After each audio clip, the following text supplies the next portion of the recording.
Vous êtes consultant en dispositifs médicaux, ce sont des sujets qui viennent après la semaine pendant laquelle vous aurez travaillé, Sébastien, et peut-être après quelques mois, quelques années, on finit par avoir des dispositifs médicaux marqués CE, certifiés, utilisables en milieu hospitalier. Donc on n'est plus dans les mêmes, délais, on n'est pas dans les mêmes horizons, et pourtant il faut que tout ça arrive à travailler ensemble, à collaborer. Il y a des possibilités peut-être nouvelles qui se profilent de le faire, mais pour l'heure, vous allez nous rappeler dans quel contexte sont utilisables ces dispositifs et ces applications. Voilà, et en particulier au niveau de la cybersécurité de ces dispositifs médicaux. Donc en effet, par rapport à Sébastien, moi j'interviens sur la phase d'après.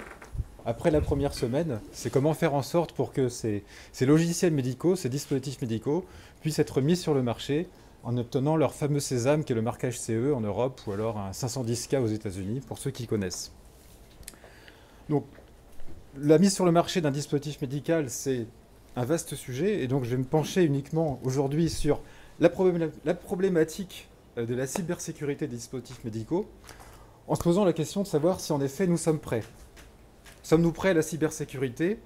Ce mot qui nous vient du fin fond des années 80 et qui a été quelque peu ressuscité ces dernières années avec les phénomènes de hacking, de cracking même devrais-je dire, qui ont eu lieu sur divers systèmes d'information et pas que médicaux, qu'on a pu voir d'ailleurs partout ailleurs dans le monde interconnecté dans lequel nous sommes.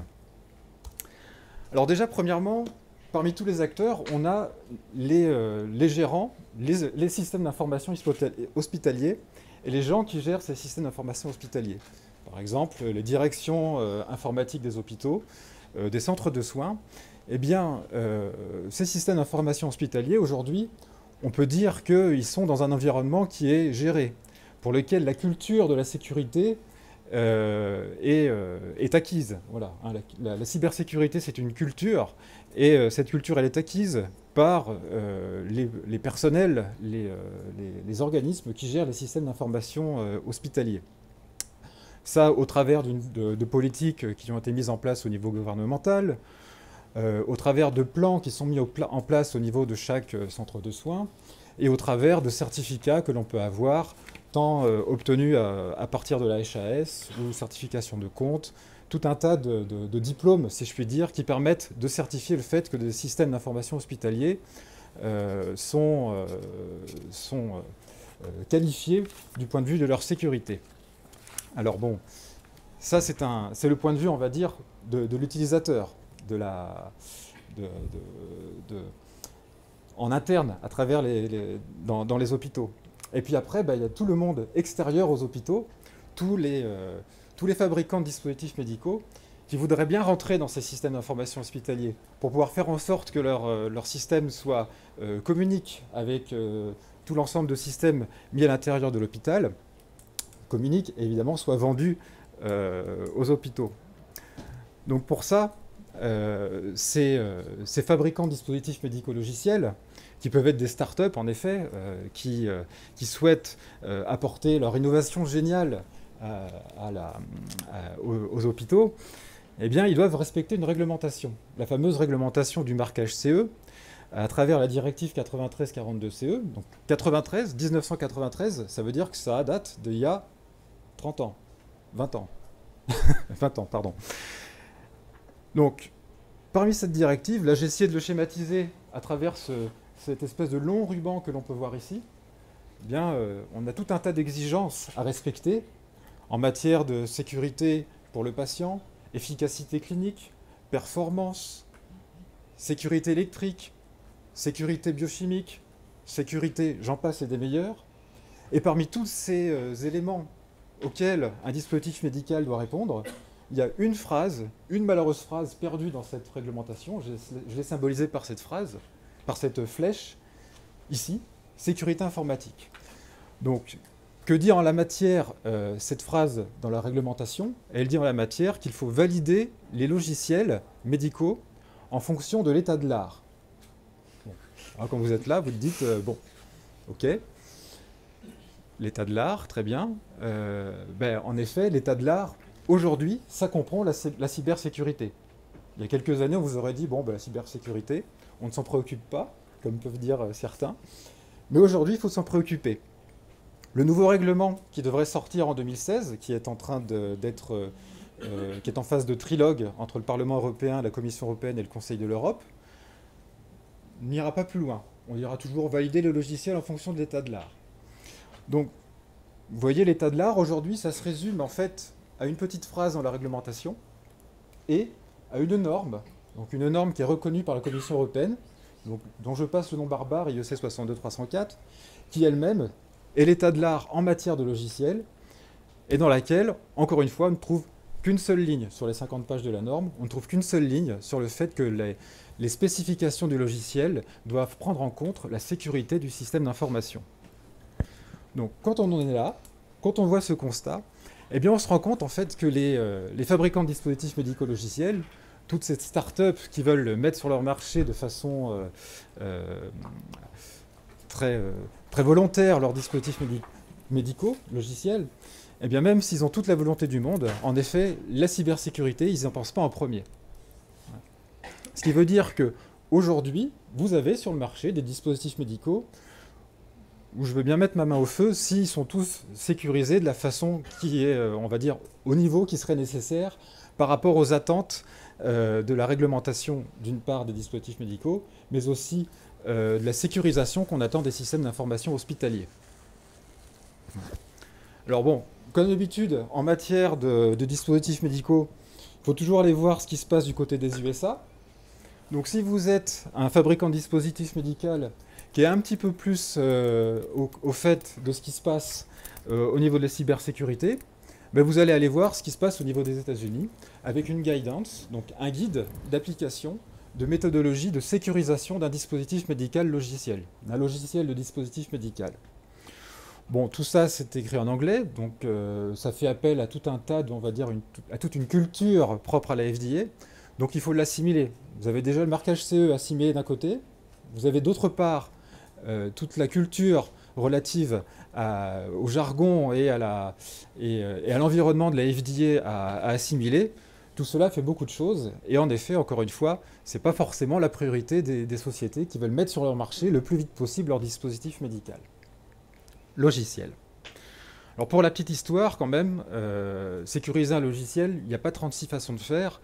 Donc la méthodologie qui est décrite dans le document de la guidance FDA, ça ressemble très fortement aux méthodologies qui sont prônées par la NSSI, par exemple, l'Agence nationale de la sécurité des systèmes d'information.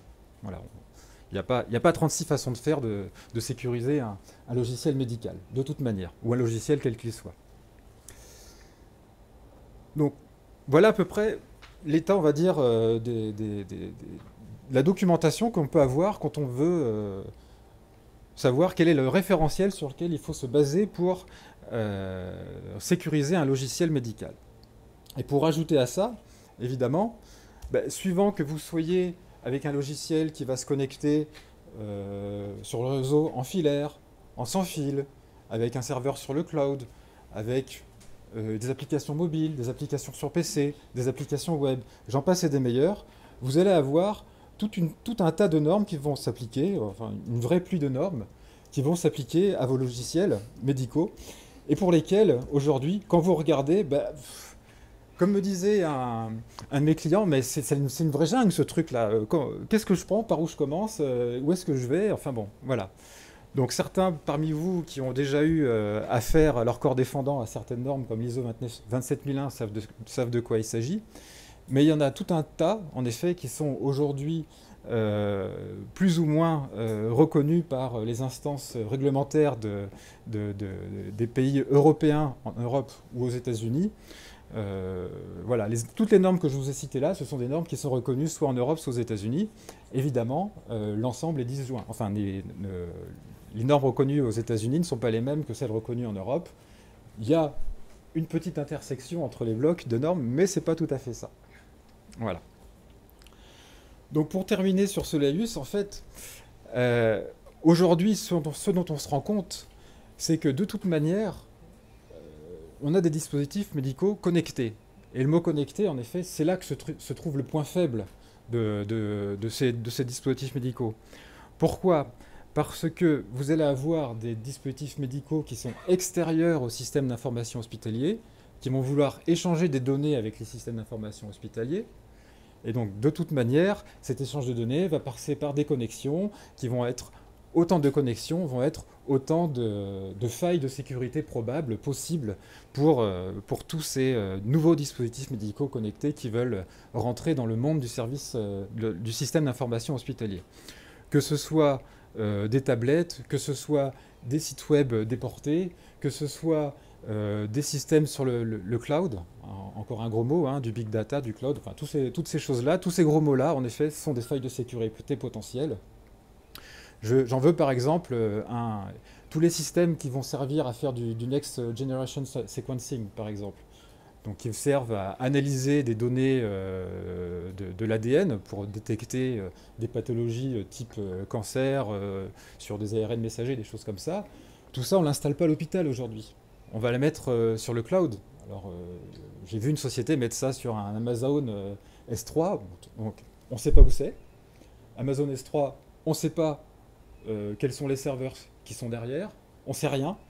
Donc, allez faire une analyse de la cybersécurité avec ça. Ça peut se révéler un peu compliqué. Mais bon, de toute manière, on y va. On sait que de toute manière, nous allons dans ce monde-là. Et donc, il va falloir s'y préparer. Alors, sommes-nous prêts aujourd'hui? C'est vrai que la question se pose. Mais il va falloir se préparer à ce nouveau monde dans lequel les dispositifs médicaux sont connectés, interconnectés, devrais-je dire. Et donc la responsabilité sera forcément partagée entre les gérants de ces systèmes d'information hospitaliers et les fabricants des dispositifs médicaux. Par exemple, au niveau de l'achat du dispositif médical, s'assurer que les mesures ont été prises pour que le dispositif médical en question soit sécurisé, que ce soit l'achat du DM lui-même ou même du service. Ça peut être de l'achat de service aussi, hein, si le dispositif médical n'est pas installé dans l'hôpital. Et donc ça va donner lieu à des plans d'action communs entre les systèmes d'information hospitaliers et les dispositifs médicaux pour sécuriser ça. On va y venir. C'est une culture à acquérir. C'est une culture à acquérir que certaines grandes sociétés, comme Agfa XR par exemple, c'est sûr qu'ils ont cette culture-là, hein, mais des sociétés comme toutes les startups que l'on peut voir émerger aujourd'hui avec leurs solutions géniales, bien, il va falloir qu'ils s'adaptent et qu'ils acquièrent cette culture. Donc pour revenir à la réglementation, en effet, la réglementation du dispositif médical impose la sécurité au travers de l'état de l'art. Oui, ça va être peut-être un frein à l'innovation, mais de toute manière, il faut y venir, parce que ne pas sécuriser ces systèmes d'information de santé, c'est s'exposer à de graves dangers, comme par exemple l'État de Virginie qui, en 2012 ou 2011, s'est vu rançonné par un groupe de crackers, et non pas de hackers, à hauteur de 8 millions de dollars, pour éviter que des données de santé d'1 million de patients ne soient publiées à tous les vents sur Internet. Voilà, je vous remercie. Merci.